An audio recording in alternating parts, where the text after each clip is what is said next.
Welcome, friends. It's Miss Gisa, and as you know, one of my favorite things to do is visit the national parks. If you haven't already watched my episode on Sequoia and Kings Canyon National Parks, be sure to do so. Today, I have a story that has to do with Sequoia National Park.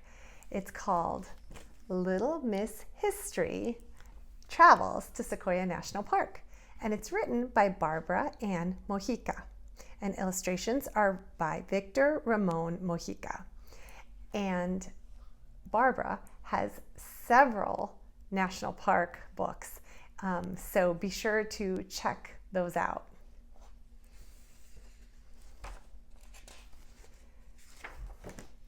A long time ago, as a little girl, I dreamed of traveling all over the world, and often I'd ask about the past, driving everyone crazy fast.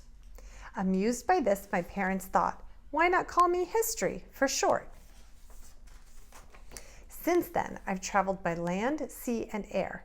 So read this book and I'll take you somewhere. Got your hiking boots on? Today, we are going to walk in the shadows of some of the oldest and largest living things on Earth. Sequoia National Park is the second national park to be designated in the United States. You probably heard of the first one, Yellowstone. Many people confuse sequoia trees with redwood trees. Can you tell the difference? Redwood trees are taller. Sequoia trees are wider and heavier. The bark of a sequoia tree can be up to 3 feet thick, and its branches can be 8 feet thick. The bark of a redwood tree can be up to 1 foot thick, and its branches can be 5 feet thick. Redwoods reproduce every year, but sequoias reproduce every 2 years. Redwoods can live 2,000 years, while sequoias might live 3,000 years. When a sequoia tree is about 10 years old, it starts producing seeds that are spread by the wind. They grow fast and can reach 65 feet in 20 years. A sequoia tree that might reach 300 feet would grow from a seed that is less than 1/2 inch long. Why are sequoia trees important? This wood resists fire and decay.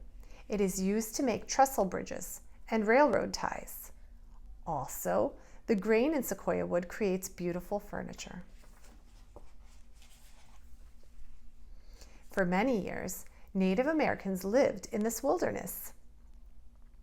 In 1856, Hale Dixon Tharp, a gold rush miner, decided to raise cattle and sheep in the area. He was guided by the Yokutt Native Americans to the Crescent Meadow area, where he built a log cabin out of a fallen sequoia log. John Muir, a Scottish American, wanted to preserve nature. He convinced the U.S. Congress to create Sequoia National Park. He is called the father of national parks. Earlier, in 1864, he ran away to Canada so he would not be drafted to fight in the American Civil War. Many of the trees in Sequoia National Park were named after generals and presidents. Jim Wolverton, an early local settler and naturalist, served under General William Sherman in the Civil War. Wolverton named a giant sequoia tree in Sherman's honor in 1879. The National Park Service lists the General Sherman tree not as the tallest or widest tree, but its 52,500 square foot volume of wood makes it the largest tree in the world. This 2,000-year-old tree is still growing and adding enough wood every year to build a 5 to 6 room house. Harsh weather caused the sequoia tree to drop its lower branches. Today, its first branch begins 130 feet above the ground. Besides the General Sherman Tree Trail, you can hike to other interesting places. Tunnel Log is a tunnel cut through a giant tree that fell in 1937. The trail to Tokopah Falls follows the Kauai River to the granite cliffs and waterfall of Tokapa Canyon, which rise 1,200 feet. Morro Rock is located in the center of the park.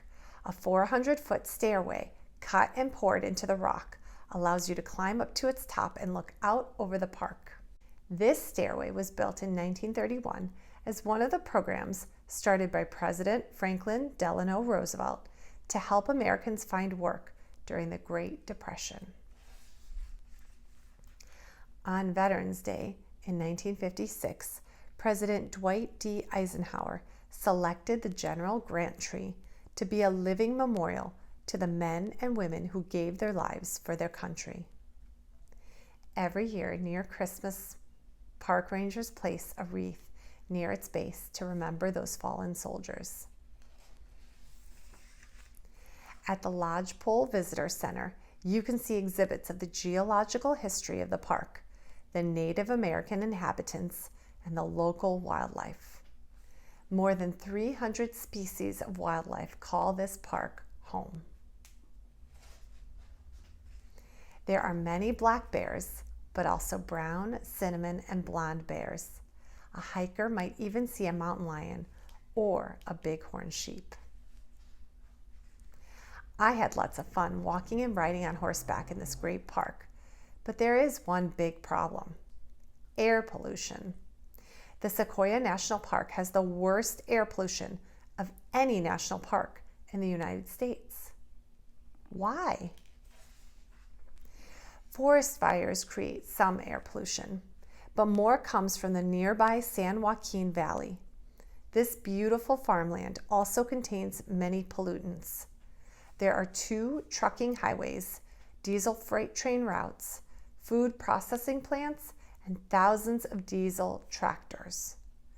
When the sun's rays hit these pollutants, smog forms. These levels of pollution in the park are often above recommended health standards. It is sad to think that in a beautiful national park like Sequoia, you have to watch for signs being posted that read like this: "Unhealthy to breathe the air here." Can you think of some ways to solve this problem?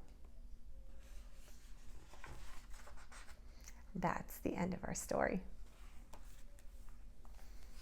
If you want to see some videos of some of the places in this book, be sure to check out my Sequoia National Park video. I'll see you again soon. Thank you for joining me today. Remember to like and subscribe to support our channel.